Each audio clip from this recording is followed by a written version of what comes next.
My name is Tulin Emre. I'm from Huntington Beach, California, and I've been a coach for a little over 2 years. So when my husband and I got married in 2003, usually they say, spend some time getting to know each other, and we just kind of knew from the get-go we were right for each other. When we realized we started getting serious, we both had to have a conversation. Mine was that I was supposedly unable to have children. His was to tell me he has multiple sclerosis.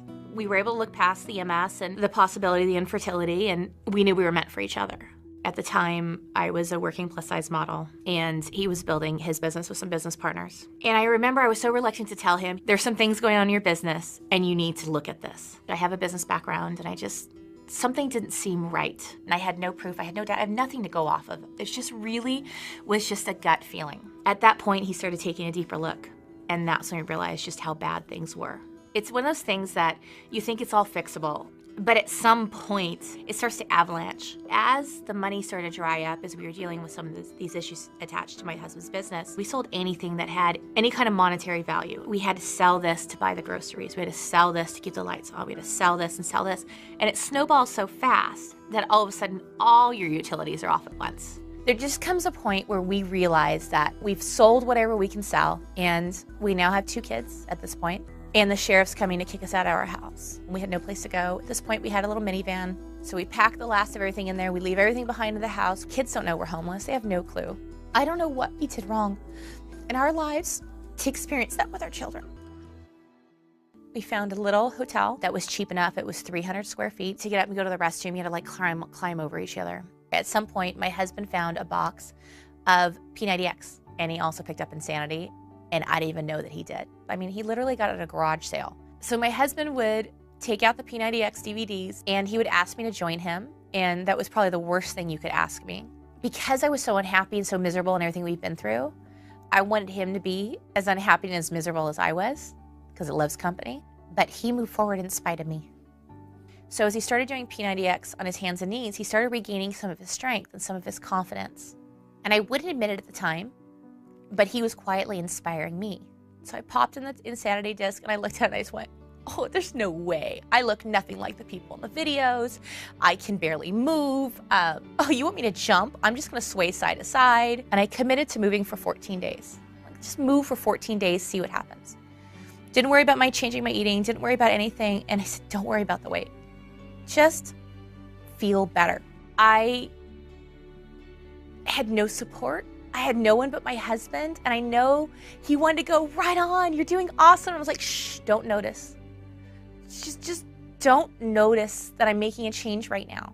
In this process, I had some glimmer of hope that maybe this is gonna change something for us. And I decided for my own personal accountability, I was gonna do something really crazy and put my story online. And I was no longer gonna focus on the weight, I was gonna focus on my health. I had a coach that had approached me online, and so I reached out to him, and he started telling me about the coach discount. And we signed up. And this was about halfway through Insanity. I still committed, I was still sharing. People started reaching out to me, asking me for help. And they were other women like me that had failed multiple times, other women like me that were having the exact same struggles that I had. And it was the first time that they were seeing another body like theirs moving in the way that I was. And so that started to resonate with people. In a little over a year's time, I had lost 85 pounds, 80 inches, and 8 dress sizes. By December, I believe it was in December of 2012, I hit Success Club 12. And I realized that there was something to this. Now that I'm a Beachbody coach, I have freedom. And that freedom's defined in a lot of different ways. I don't have to worry about buying groceries anymore. I don't have to worry about the lights being shut off anymore. I don't have to worry about buying my kids shoes anymore. And now we're able to dream. This is literally a business that anyone can do. And I had every reason in the world to not do this business.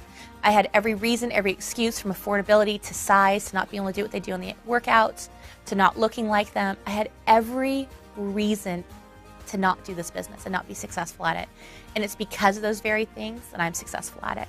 If we're really gonna end this trend, if we're really gonna make a difference, we have to be willing to share and help others while we're on our own journey. And if my husband didn't move forward in spite of me, doing P90X on his hands and knees, we wouldn't be where we are today.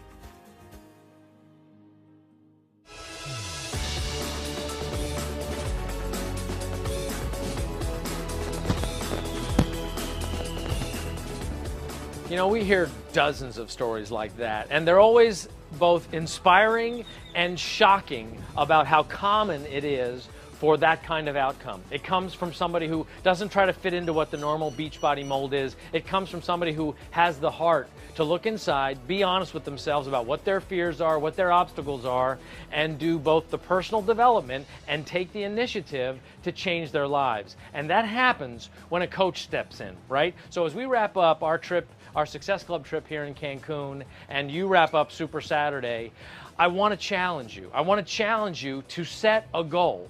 Where do you want to be when you're at Summit in July? Where do you want to be by the end of June?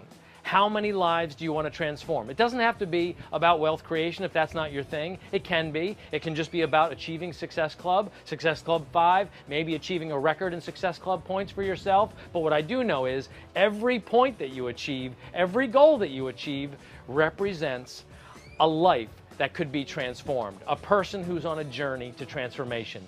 And that's what Team Beachbody is all about. That's what sets us apart. But it doesn't happen unless you take the initiative. All of the Super Saturday attendance in the world doesn't matter if you don't set a goal now. And by the time you walk out of this building, you've got a clear idea of what you want to achieve. What is your personal summit?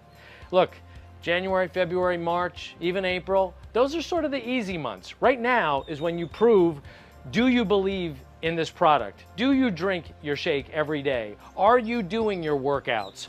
Are you aware of what's available to us in Beachbody On Demand?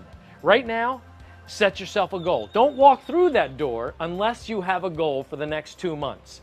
And then you and I, we're gonna work together. We're gonna do those national wake-up calls. We're gonna be the proof the product works. We're gonna do that personal development, and for sure, we're gonna keep on inviting. I'm so proud of the work you're doing. I'm so proud to work with you when you do it in a way that truly is designed to help people. So let's make May and June record breakers. Let's get to July, let's get to Nashville and high five, because this Super Saturday really made a difference. This was the event that you decided to take your game to the next level. But set that goal and let's make it happen. All right, let's do this. Thanks for joining us for Super Saturday, and let's go, Team Beachbody.